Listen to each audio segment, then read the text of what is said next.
Բարև ձեզ հարգելի հեռուստադիտողներ, Եվրոմեդիայի տաղավարում այսօր զրուցելու ենք Հայաստանի Հանրապետական կուսակցության գործադիր մարմնի անդամ, ազգային ժողովի նախկին պատգամավոր Մարգարիտ Եսայանի հետ։ Տիկի Եսայան, շնորհակալ եմ հրավերը ընդունելու համար։ Ես եմ շնորհակալ հրավերի համար։ Տիկի Եսայան, մենք այս օրերին տեսնում ենք, որ գործող իշխանությունը Նիկոլ Փաշինյանի գլխավորությամբ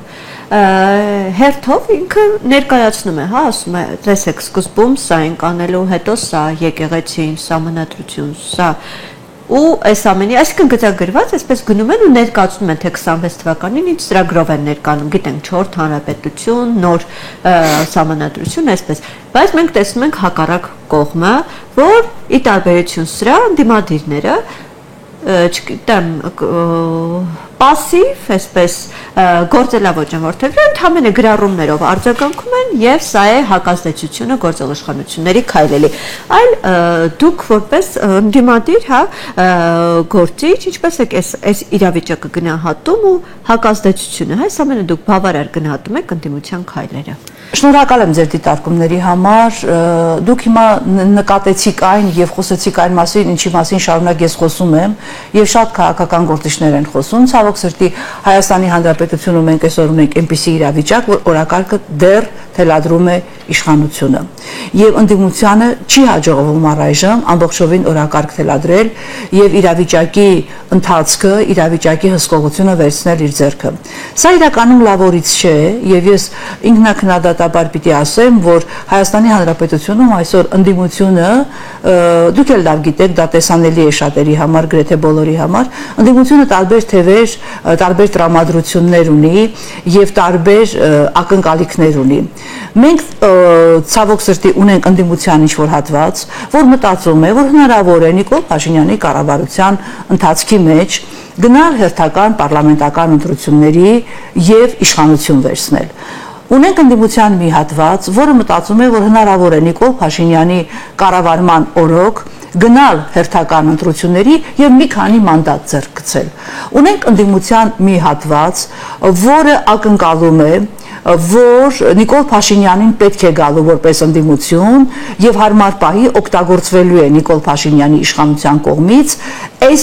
խմբի մեջ ես կտեղադրեմ այսպես կոչված արևմտյան հայացքներ ունեցող Ռուսաստանի մասին ընդդեմ խոսող եւ այլ քաղաքական այսպես գործիչների, որոնք իրականում պատրաստ են, չեն մերժում գործիք լինել Նիկոլ Փաշինյանի ձեռքին եւ այս տարիներին նրանց բոլոր հարցազրույցները եւ գործողությունները սրա մասին են։ Իմ խոսքը ես պիտի ուղղեմ այն առաջին երկու հատվածին, որոնց մասին խոսեցի, որ միամտաբար կամ գուցե միտումնավոր կամ գուցե քաղաքական անհասության պատճառով մտածում են, որ հնարավոր է զավթիչ իշխանության կառավարման ընթացքին գնալ ընտրությունների եւ վերցնել իշխանությունը։ Դա մեկ անգամ արդեն ապացուցվել է 21 թվականին, որ դա անհնարին բան է, հատկապես երբ որ 21 թվականին մենք ունեինք կապիտուլացված պետություն, ունեինք պարտված իշխանություն, ունեինք պարտված բանակ եւ պարտված երկիր։ Նույնիսկ այս իրավիճակում հասարակությունը գնաց եւ ձայն տվեց կապիտուլյանտ իշխանությանը։ Հեսա, բայց համաձայն չեք, որ Գյումրի օրինակը ցույց տվեց, որ ընտրություններով ընդդիմության միասնական դեպքում շատ լավ է։ Հիմա ես կհասնեմ նաեւ Գյումրիի օրինակին, որովհետեւ իրականում մենք շատ ենք շահարկում Գյումրիի օրինակը, եւ դա էլ լավորից չէ, որովհետեւ երկրորդ նման օրինակը մենք դեռ չունենք։ Եվ չեմ կարծում, որ այսպես հնարավոր է մեկ օրինակով նախադեպ ստեղծել։ Այո, Գյումրին շատ լավ դաս էր, շատ լավ հնարավորություն էր, բայց մենք տեսանք, թե իշխանությունները այդ ընտրություններից հետո ինչպես վարվեցին ընտրված ավականու եւ ընտրված քաղաքապետի հետ։ Երբ որ ինձ հարցնում էին, որ Գյումրիի քաղաքապետի նկատմամբ ինչ-որ քրեական գործեր, ինչ-որ չգիտեմ կաշառքիր եւ այլնի դեպքեր, ես զարմանում էի, որ միամտաբար կան մարդիկ, որ մտածում են, որ հենց դա է, որի պատճառով Վարդան Ղուկասյանին ձերբակալել են կամ կալանել են։ Դա չի պատճառը, իրականում պատճառն այն է, որ Նիկոլ Փաշինյանի իշխանությունը այս օրինակով փորձեց համայն հայկական միջավայրին եւ ընդդիմադիր ուժերին ցույց տալ, որ ընտրվեք, չընտրվեք, լեգիտիմ լինեք կամ լեգիտիմ չլինեք, երբ ուզեմ կարող եմ ձեզ բռնել, փակել, մեկուսացնել, գցել ասֆալտին։ Ինքը ուժ ցույց տվեց ընդդիմադիրներին եւ ընդդիմադիրները ես շատ ափսոսում եմ, որ հետևություններ չարեցին սրանով։ Ինքը ուշ ցույց տվեց նաև ու փորձում է հիմա ուշ ցույց տալ նաև Էջմիածնի նոյեմբերին սպասվելիք ավականու ընտրություններին, քաղաքապետի ընտրություններին, նույն կերպ փորձում է ուշ ցույց տալ։ Եվ եթե դուք ուղղակի զուտ այսպես տեսողական Արագ Ժապավենի նման ձեր աչքի առջևով անցկացնեք մինչև այժմ Նիկոլ Փաշինյանի կառավարման ընթացքում թիմ ընտրությունները եւ այն համայնքները, որտեղ ընդդիմադիր տեխնացուներն են հաղթել եւ դարձել համայնքապետ, ավականի կամ քաղաքապետ, կտեսնեք թե ինչպիսի վայրակ միջոցներով Նիկոլ Փաշինյանը պայքարեց այդ ընտրված քաղաքապետերի, համայնքապետերի դեմ։ Ես կարող եմ, այսինքն դուք ինձ լավ կարող եք ներկայացնել Դավիթ Համբարձումյանի օրինակը, որը նաև վարչապետի տեխնացուներ անվստահության գործընթացի ընտրված քաղաքապետին 18 թվականին հորինված ինչ որ գործի հիշեցումով, ընդ որում երբ որ մարդը քաղաքում երկրում չէր գտնվում եւ աշխատանքային գործուղման էր գտնվում, ինչ որ արագ գիշերային ինչ-որ դատական նիստ անել եւ վճիռ կայացնել 6 տարի 3 ամսով, ընդ որում սա նույնպես միտումնավոր արվեց, որ հնարավոր համաներման պարագային Դավիթ Համբարձումյանի վրա չազդի, ինչպես այդ մարդուն հենց օդանավականից բռնեցին։ Ես ուզում եմ հիշեցնել 19 թվականի դեպքերը, այսպես մենք հետ ենք գնում, որտեղ դա շղթայական է եւ այսօր նույնպես կրկնվում է Վանաձորի քաղաքապետ Մանուկոն Ասարյանի դեպքը։ Ես ուզում եմ ձեզ հիշեցնել նաեւ ցավոք Փարաքյան ընդլայնված համայնքի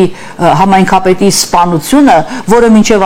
այժմ դեռ պարզ չի, թե ինչ հողի վրա եւ ինչու է այդ սպանությունը տեղի ունեցել, ընտրված համայնքապետերի դուք վիճակը նայեք։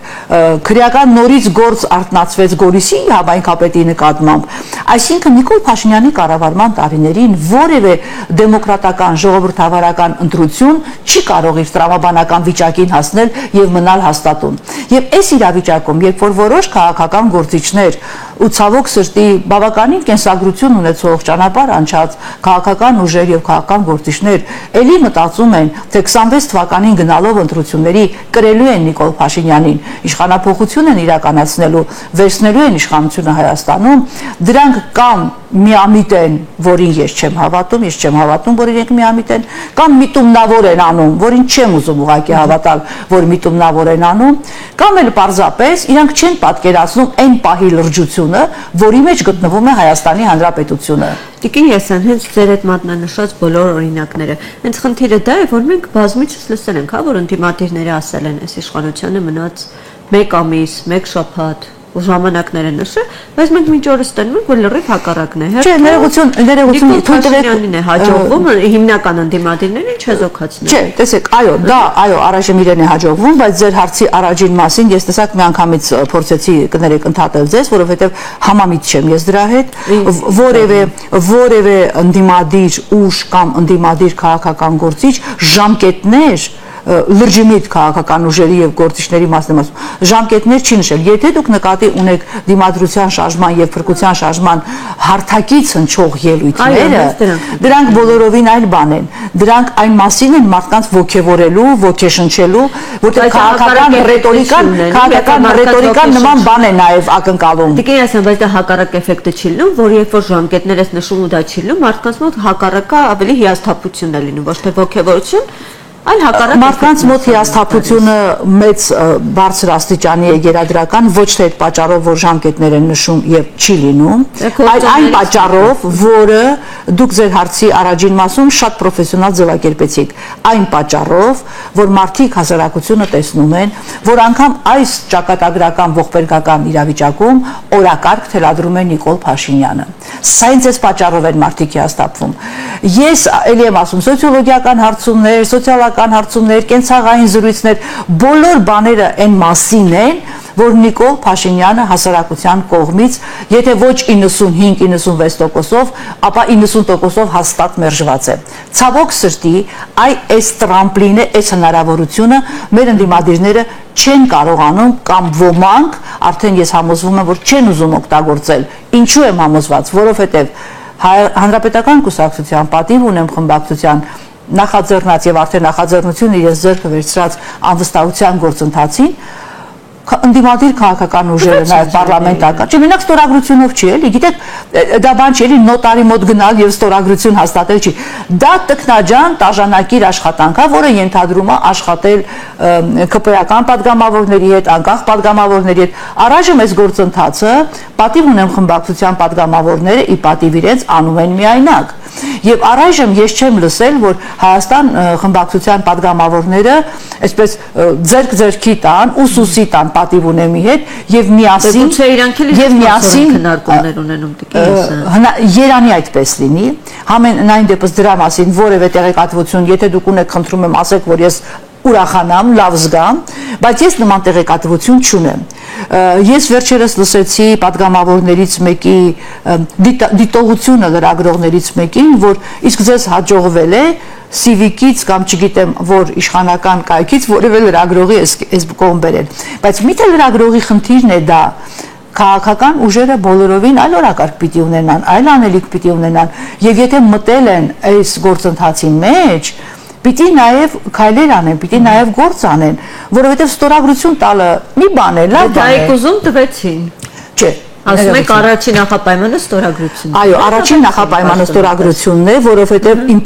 impeachment-ը սահմանադրական այն գործընթացն է, որը ենթադրում է նախնական շրջանում 36 падգամավորի ստորագրություն, մենք այս պահին ցավոք սրտի դեռ ունենք 34 ստորագրություն եւ ունենք 2 անկախ падգամավորի հայտարարություն այն մասին, որ impeachment-ի գործընթացի տրամաբանական վիճակի պարագային իրենք չեն խոչընդոտի, այլ հակառակը։ Բայց նախապայմաններ են նաև դրել, գիտենք, որ ցուցակում պետք է իրենց բնականաբար որևէ նման գործիչ պիտի դնի այդ նախապայմանները, մենք առայժմ ունենք այս իրավիճակը։ Եվ ես կարծում եմ, որ ելի մնում եմ իմ համոզմունքին, իմ անսասան պնդմանը, որ ԿՊ խմբակցությունում այսօր կան падգամավորներ, եւ այդ падգամավորները շատ ավելի հաստատուն են տրամադրված Նիկոլ Փաշինյանին դեմ քվեարկելու, այսինքն անվստահության գործընթացին մասնակցելու, հատկապես ներողություն, հարցս պատասխանս ավարտեմ, հատկապես այն պարագային, երբ որ Նիկոլ Փաշինյանը հարձակումներ է իրականացնում հայ առաքելական եկեղեցու դեմ։ Այդտեղ կան մարդիկ, որ անձնական եւ մարդկային ողբերգություն են ապրում, որովհետեւ իրենք իրականում, ես չեմ ուզում մտածել, որ ամբողջ ԿՊ-ն է, էլի Նիկոլ, իրենք իրականում հայ առաքելական եկեղեցու հետևորդներ են, պսակվել են, երեխա են կնքել, Սուրբ Միրոն են քսել իրենց երեխաների ճակատին, իրենք վախ ունեն, անհանգստություն ունեն։ Եվ դրա համար մեր ընդդիմադիր խմբակցությունները պիտի շատ ավելի ակտիվ աշխատեն այս մարդկանց մեջ։ Ինչու անուն չեմ նշում։ Միշտ ասել եմ, չէ, ներողություն, դուք հարցը տվել եք, լսեք պատասխանը։ Ինչու անուն չեմ նշում, որովհետև ես այդ մարդկանց չեմ ուզում դնել հարվածի տակ։ Հիմա իմ մտքում, այո, այդ անունները կան, դա իրական անուններ են։ Հիմա ինձ անդադ ասում են անուններ նշեք։ Ես չեմ ուզում այդ մարդկանց դնել հարվածի տակ։ Քանի դեռ իրենք այդ ընդդիմության այս թևին չի հաջողվել կուլմինացիան հասցնել են վիճակի, որ ասենք մենք ունենանք 40-50 ստորագրություն կամ 40-45 ստորագրություն եւ մեզ պետք է ԿՊ-ի հետ 18 ստորագրությունը կամ 19, իրենց անունները տալը շատ վտանգավոր է հենց այդ մարդկանց համար, ինձ համար չէ։ Հասկանում եք, ասում, որտեղ դուք եթե, չգիտեմ, հետևել եք թե չէ, դուք ձեր հայտարարություններից մեկում թիվ եք նշել 7 հոգի ու դրանից հետո հենց դուք հայտնվեցիք քննադատությունները, ձեզ քննադատեցին, թվեր եք նշում։ Չէ, ուրեմն այդ քննադատությունները լավ է որ այդ մասին հիշեցիք, որովհետև ճիշտ ասած ես այնքան պինդ եմ իրականում եւ այնքան մարսած եմ այդ բոլոր քննադատությունները, որոնք ինձ համար զրոյական արժեք նշանակություն ունեն, չունեն առհասարակ որևէ արժեք ու նշանակություն, որովհետև այդ քննադատողներից շատերը նախ այդքան համարձակություն չունեն հանդես գալու իրենց անհատական անունով, այդքան համարձակություն չունեն կոնկրետ ասելու թե ընդհանրապես Մարգարիտ Եսյանին ինչու են մեղադրում եւ քննադատողներից ոմանք նախկինում լինելով ԿՊ խմբակցության մեջ, ԿՊ կուսակցության անդամ, հետո թռնելով ԿՊ-ից 20 թվականի պատերազմից հետո, դառնալով այլ կուսակցության անդամ, հետո ինչ որ այսպես բանով կախարդական փայտիկով հայտնվելով Հայաստան խմբակցությունում, հիմա դրանցից 1-2-ը փորձում են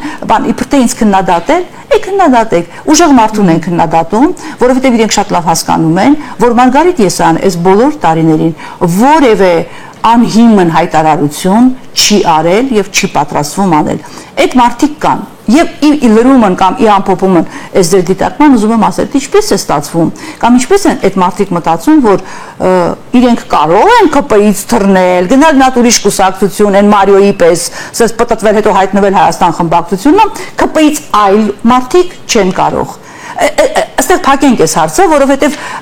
քննադատությունները բացարձակ նորմալ է, քաղաքական գործչին պիտի քննադատեն, պիտի գռեհիկ բաներ անեն, ես դա տեսել եմ 18 թվականին, տեսել եմ նույն ձեռագիրն ընդ որում ինչքան էլ ցավալի է, եւ բացարձակ ինձ համար դա նշանը 18 թիվ անցած Նիկոլ Մերժաց պատգամավորը հանրապետական այդ կարգի քննադատություններից առհասարակ որևէ ոչ սառը ոչ տակ եւ բացարձակ իմ համար դա իրականում բացարձակ նշանակություն չունի չեմ ուզում ասել արհամարում եմ հասկանում եք որ իրոք նշանակություն չունի չեղած բանը ես չեմ ուզում ասել որ արհամարում եմ Տիկին ես եմ, որ ասացիք ես պահիդրությամբ ձեր հայտարարությունների մեջ բերում, ասացիք, որ խմբակցությունը պատիվ ունեմ է միայնակ այդ ԿՊ-ի այդ բանակցությունը։ Իմ տեղեկություններով այո։ Ինչ արդյունք կա, եթե լավ, ընդունենք միայնակ։ Դե այդ մասին Հայկ Մամիջանյանը միշտ խոսում է եւ կարծեմ ձեր այս տաղավարում է խոսել այդ մասին, արդյունքների մասին ինքը նույնպես ասաց, որ առայժմ չեն հրապարակի, կարծեմ ինքն էլ ասաց եւ էլի ոչ միայն ինքը որ կան մարդիկ, որոնց անունները այս պահին պետք չի ասել եւ հրապարակել այդ մարդկանց վնաս չհասցնելու համար ամենամոտակա արդյունքը, որի մասին ասվեց, կարծեմ այդ երկու անկախ պատգամավորների չխանգարելու, չմիջամտելու բաններ, հայտարարություններ։ Ես պատգամավոր չեմ, պատիվ ունեմ խմբակցությունում։ Այդ բանակցություններին ես չեմ մասնակցում, բայց ես հավատում եմ իմ գործընկերներին, գիտեմ իրենց աշխատելու հնարավորությունները եւ կամքի ուժը, վստահ եմ, որ իրենք դրանով զբաղվում են եւ զբաղվում են լրջորեն։ Ես կուզեի, որ նույնքան լրջորեն զբաղվեին նաեւ Հայաստան խմբակցության մեր սիրելի գործընկերները։ Հիմնական խնդիրներից մեկը սա է, այս խոսենք ու այս impeachment թեմայից ասենք եկեղեցուն, հանդիպին ես այն։ Հենց սա է, որ մենք տեսնում ենք Նիկոլ Փաշինյանին քննադատելուց շատ, երկրորդ եւ երրորդ նախագահի թիմակիցները իրար են ավելի շատ քննադատում, իրար են ավելի մեղադրանքներ ուղղում, քան իշխանությունները։ Տեսեք, եթե դուք հիմա ինձ նկատի ունեք, որ ես հիմա, չէ, եթե նկատի ունեք, որ ես հիմա քննադատում եմ երկրորդ կամ չգիտեմ որ նախագահին կամ իր թիմակիցներին, իմ պատասխանը բխեց ձեր հարցից, որ ասիկ ձեզ քննադատել են, ես էլ հակադարձեցի Ես առհասարակ շարունակեք քննադատել, շարունակեք նույն ոգով, Մարգարիտ Եսյանը այնպեսի մի ճանապարհ անցել, որ առհասարակ շարունակեք քննադատել։ Բայց գիտեք, ովքեր են ասողները, ես նորից վերադառնամ իմ մտքին, երբ որ կան մարդիկ, որոնք իրենք եղել են ԿՊ, հետո եղել են այլ կուսակցություն, հիմա հայտնվել են Հայաստան խմբակցությունում եւ իրենց իրավունք են վերապահում որևէ այլ պատգամավորի նախկին եւ քաղաքական գործչի քննադատել Պիտի Աստվածաշնչի հարցումը իսկ ովքեր են դատավորները, իսկ ովքեր են ասողները։ Եկեք այս թեման փակենք, որովհետև այս թեման ոչ միտեղ չի տանում։ Հենց որ Հայաստան խմբակցությունը եւ Պատիվ ունեմ խմբակցությունը միասին կկարողանան բավարար ստորագրություններ հավաքել եւ գործընթացը կմտնի ազգային ժողով եւ անվստահությունը իրականություն կդառնա,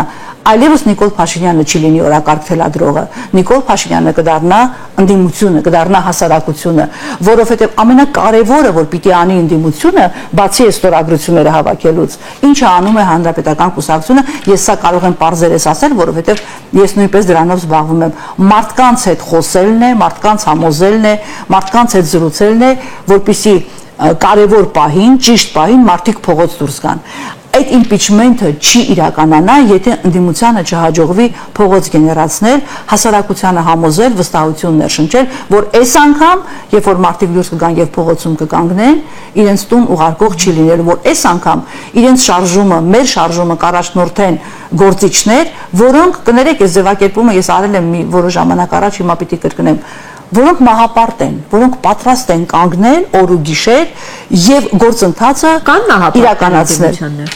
Ընդդիմության ներսում կան մահապարտներ։ Այո, կան մահապարտներ։ Ես ընդդիմության լիդեր չեմ, շարքային անդամ եմ, բայց կարող եք այն կինոյի պես իմ անունը գրել այդ շարքում։ Դե ես այն խոսենք, թե եկեղեցու շուրջ ինչ է կատարվում, այսպես պատարակներ, սկզբում հովանավանքում էր, այնտեղ գիտենք, կողպեցին փաստորեն դուրը, հիմա այս կիրակի արդեն Թալինում է լինում, այս շղթայական, ու նաև Նիկոլ Փաշինյանն ասել է, որ Մայրաթոռում եւս այնտեղ պատարակ լինելու է, եւ եկեղեցին կարծես փորձում է խլել։ Տեսեք, օրակարգ թելադրելու մասով անդրադառնամ, այսինքն այս համատեքստում անդրադառնամ ձեր հարցին։ Հիմա նորից Նիկոլ Փաշինյանն է, չէ՞ թելադրում այն օրակարգը, որի մասին հիմա դուք եւ ես խոսում ենք։ Այո, եկեղեցու։ Ձեր հարցումը Նիկոլ Փաշինյանի թելադրած օրակարգի տրամաբանության մեջ է։ Հիմա ուզեմ թե չուզեմ, իմ պատասխանը նույնպես լինելու է այդ օրակարգի մեջ։ Բայց որպես պրոֆեսիոնալ եւ երկարամյա լրագրող ես շատ լավ հասկանում եմ, որ մենք չենք կարող օդի մեջ անհիմն զրուցել մեր երկրի վիճակի մասին։ Ուզենք թե չուզենք, մենք պիտի քննարկենք այն իրավիճակը, որի մեջ մենք հայտնվել ենք մեր մեղքով, Նիկոլ Փաշինյանի թելադրած օրակարգով, աշխարհաքաղաքական տերությունների թելադրած օրակարգով, այս կեղտի մեջ, այս ճակատագրական, այս ճահիճի մեջ, որ մենք հայտնվել ենք, ուզենք թե չուզենք սրա մասին պիտի խոսենք։ Հիմա Նիկոլ Փաշինյանը այո, խոսում է ընդդեմ հայ առաքելական եկեղեցու, գնում է եկեղեցիներ, չգիտեմ դա ուրախալի է թե ուրախալի չէ, այդուհանդերձ դա ցուցիչ է, որ կոնկրետ Հովանավանքում մարդիկ ինչքան էլ իրանք ադմինիստրատիվ ռեսուրս օգտագործեցին, ինչքան էլ թաղապետարանների աշխատողներ, չոլկաներով ծոցյաների, չգիտեմ ինչ աղանդների ներկայացուցիչների կամ ինչ-որ անհասկանալի կրթական ցենզ ունեցող մարդկանց բերեցին, փորձեցին բերել, էլի չհավաքվեց այն մասսան, որը իրենք ակնկալում էին, վստահ եմ։ Դուք այն ձայնագրություն կար, ինչ կար, որ լսել եք, որ հանձնարարել է, որ մարզպետները, քաղաքապետերը, այսինքն նույնիսկ այդ ադմինիստրատիվ ռեսուրսը աշխատեցնելու իրենք չկարողացան այնտեղ նորմալ ժողովուրդ հավաքել, որտեղ ժողովուրդը ինչ էլ լինի եկեղեցու դեմ չի գնալու, որքան էլ ինքը վարկաբեկի, կաթողիկոսին, հոգևորականներին։ Ժողովրդի միջոցով չի փորձում, եկեղեցուն էս ներսում են փորձում։ Մենք տեսնում ենք, որ ամեն օր մի նոր քահանա է գալիս, որ խոսում է ընդդեմ օրինակ կաթողիկոսի։ Բոլոր այդ քահանաները կարծում եմ, օրինակ, եթե դուք նկատի ունեք Կարգալույց եղած այդ տղային, որը պատարակ արեց եւ որի ձեռքից ինչ որ բան իբր թե նշխար կերան, դա ուղղակի այքան ողբերգական է, այսինքն եթե այսքան ամեն ինչ sense չուներ, կսկսեին ծիծաղել, կասեին, չի դա անհնարին է։ Դա կասեինք երևի ինչ որ ամերիկյան սերիալ է կամ չգիտեմ ինչ է, որ դա անհնարին է։ Բայց հիմա իրականում մենք ունենք այն ինչ որ ունենք։ Եկեղեցին նույնպես կենթանի օրգանիզմ է։ Ես չեմ, որ եկեղեցու մասին պիտի խոսեմ, պիտի պաշտպանեմ կամ պիտի քննադատեմ, բացապես ես որպես հայ առաքելական եկեղեցու հետևորդ, հավատացող մարդ, ես դեմ եմ այս ամեն ինչին եւ իմ բոլոր հնարավոր միջոցներով սրա դեմ փորձում եմ պայքարել եւ իմ ձայնը բարձրացնել։ Բայց եկեղեցին էլ է մարմին, էլի, այդ մարմնի մեջ էլ կարող են լինել բակտերիաներ, այդ մարմնի մեջ էլ կարող են լինել չարորակ ուռուցքներ, որոնք այս վիճակում, այսինքն ջուրը պղտորված վիճակում, գորտի պես վեր են կենում, դա էլ է այդպես, բայց ես ուզում եմ հավատալ, որ մեր եկեղեցին ուժեղ է, մեր եկեղեցին կամքի ուժ ունի, Պարզապես մեր ամենայն հայոց կաթողիկոսին ես ուղղակի որպես հավատացող մարդ ուզում եմ խնդրել, որ այդքան վախորած չլինի, որ կեցվածքը ավելի Դες դրա համար էլ մարդիկ օրինակ եկեղեցու հավատավոր զավակներն քննադատում են, ասում են լավ մենք եկեղեցու կողքին ենք, բայց եկեղեցին չի ասում կաթողիկոսը ինչ պետք է արվի։ Դե կաթողիկոսը տեսեք, ես չեմ պաշտպանելու, որովհետև չգիտեմ հայտարարությունների մակարդակով գիտեմ խորհրդի հոգևոր խորհրդի նիստեղավ վերջերս եւ այլն հայտարարություններ ընդունեցին եւ այլն, բայց օրինակ ես էլ եմ ասում, պիտի ամենայն հայոց կաթողիկոսը ավելի խիստ լինի, ավելի խիստ դիրք ունենա եւ այլն, բայց ես չեմ կարծում, որ եկեղեցին է հենց այն կենտրոնը, որը պիտի մարդկանց հանի իրար դեմ։ Ընդհակառակը եկեղեցին ավելի հաշտության, ներողամտության, որտեղ նույնիսկ անհավատները իր զավակներն են։ Հիմա ինձ ստիպում է ես հոգևորականի քարոզ կարդամ, բայց միևնույն է, ես սա հիմա հնչեցնում եմ, բայց ես սա չեմ ընդունում, որովհետև ես չեմ ընդունում նաև քաղաքականության մեջ այն գործիչներին, վերադառնալով ձեր առաջին հարցին, որ մտածում են, որ կարելի է Նիկոլ Փաշինյանի իշխանության ընթացքում մանդատ վերցնել, իշխանություն վերցնել եւ այլն։ Մենք պիտի բոլոր ուժերը, ձեր բոլոր հարցերը լրագրողների, մեր քաղաքական գործիչների բոլոր պատասխանները պիտի միտվածնեն մեկ բանի՝ ամեն ինչ անել, որ անվստահության գործընթացը ստացվի, ամեն ինչ անել, որ այդ գործընթացը ստացվի, որովհետև այս ընդդիմությունը, մեր ընդդիմությունը եւ մեր երկիրը ուղղակի պատրաստ չէ եւ ճիշտ չի, որ գնա հակասահմանադրական ճանապարհով։ Ընդդիմությունը պարտավոր է գնալ սահմանադրական ճանապարհով։ Այդ սահմանադրության մեջ սևով սպիտակի վրա գրված է միակ սահմանադրական ճանապարհը այս պահին գործող կառավարությանը անվստահություն հայտներն է։ Հիմա եկեք գնանք այդ ճանապարհով։ Սահմանադրական, ոչ սահմանադրական, ոչ օրինական ճանապարհը մեզ համար չէ։ Փողոցի այդ վայրագ վիճակը, որը 18 թվականին Նիկոլ Փաշինյանը ստեղծեց, մեր համար չի։ Դագաղների եւ ծաղկի պսակների այդ վայնասունը, այդ ոռնոցը այս ընդդիմության համար չի։ Այս ընդդիմությունը իրականում կառուցողական ընդդիմություն է եւ ցավոք սրտի կամ գուցե բարեբախտաբար այսօր Հայաստանում կա ընդդիմադիր ուժերի մի այսպես երրյակ կամ քարյակ մի քանի քաղաքական ուժեր, որտեղ շատ ավելի պետականամետ են Հենց իրենք են պետականամետ, քան գործող իշխանությունը։ Տեսեք Ադրբեջանի կողմից ինչ հայտարարություններ են։ Ալիևը գալիս է ուղակի, ասում է ես մեքենաներով եմ մտնելու, սա արևմտյան Ադրբեջան է, Սևանը Սևան չի։ Պատմական ճշմարտությունը պիտի վերականգնվի, ասում է ընդ որում ինքը միայն դա չի հայտարարում, դա հայտարարում է Ադրբեջանի գիտությունների ակադեմիայի միջոցառման ժամանակ, այն դեպքում, երբ որ Հայաստանի իշխանությունը այսօրվա Նիկոլ Փաշինյանը այդ ակադեմիան դարձրել է ոչինչ, երբ որ մեր գիտնականները չեն համարձակվում գլուխ բարձրացնել, հայտարարություններ անել, կոչեր հնչեցնել եւ որպես գիտնական ապացուցել, որ այս տարածքը հայկական տարածք է, սա Հայաստանն է, որ այդ ապուշ ինչ որ հիմա քարտեզներ են մեջբերում, որ այնտեղ իբր թե այս չկա, այն չկա, երբ որ 1800-ին որ թվին վերջերս Հայաստան խմբակցության պատգամավոր Գեգամ Մանուկյանը այդ քարտեզը հրապարակեց, ասեց այ քարակուսի գլուխներ, այս քարտեզներ կա, չէ, դուք ինչ որ քարտեզ եք դնում, որը բացարձակ իրականության հետ աղերս չունի։ Այսինքն մեր գիտնականներն էլ պիտի բան անեն, հասկանում եք, եւ դրան ի պատասխան ինչ արեց Նիկոլ Փաշինյանը, ասաց մենք պիտի ողջունենք Ալիևին, շնորհակալություն հայտնենք, որ վերջապես 90-ական թվականներից հետո առաջին անգամ երկաթգծով ցորենա մտնելու Հայաստան։ Իսկ այդ ցորենը ղազախական, ինչու է այդ կողմով մտնում նախ, որովհետև մենք գիտենք, որ ռուսական ցորենը մտնում էր բոլորովին այլ ճանապարհով, մտնում էր մեծ մասը ռուսական ցորեններ գալիս Հայաստան, եւ գիտենք նաեւ, որ Հայաստանի ցորենի 30%-ը մինչև 18 թվականը Հայաստան էր գալիս Արցախից, այսինքն Արցախը ցորեն էր մատակարարում մայր հայրենիքին այստեղ։ Հիմա երբ որ դրել եք բանը դարձնում եք, չգիտեմ, հորոմի ինչը այդ ղազախական ցորենը եւ որ Ադրբեջանով է գալի։ Ինչ եք ուզում ասել։ Ադրբեջանը ասում է, էսի մարևմտյան Ադրբեջան Ալիևը։ Ինքը ասում է շնորհակալություն Ալիև, որ ցորենը թողում ես գա։ Դե դից կզած էլ թող մնա։ Ինքը տենց է կզած թող մնա եւ դրա համար եմ ասում, մեր ընդդիմությունը իրան այնքան էլ ճիշտ չի պահում։ Մեր ընդդիմությունը պիտի ավելի բռունցքվի։ Մեր ընդդիմությունը, ինչպես դուք նշեցիք, պիտի իրար վրա քար չշպրտի։ Երկրորդ նախագահի կողմնակիցները, այդ կայքերը, այդ ֆեյքերը, ինձնից լավ գիտեք, թե ինչպիսի մտածածին հորինված բաներ են գրում եւ երրորդ նախագահի հասցեին, եւ падգամավորների, եւ Մարգարիտ Եսյանի, եւ բոլոր նրանց, որոնք երրորդ նախագահի այսպես թիմն են կամ կողմնակիցն են կամ քաղաքական ուժերն մարդիկ են։ Իհարկե, հասկացանք, 18 թվին դուք մի անգամ Սերժ Սարգսյանին եւ Հանրապետականին մերժել եք։ Հիմա ձեր մերժման սլակները, այս ավերածություններից որ գոնե մի քիչ հասկացեք էլի, որ այդ մերժման սլակները դուք հիմա պիտի այլ ուղղությամբ ուղեք։ Պիտի ուղեք Նիկոլ Փաշինյանին, Նիկոլի այս խայտարակ կառավարությանը եւ ամստարության գործընթացը գլուխ բերել, հասկացեք վերջապես։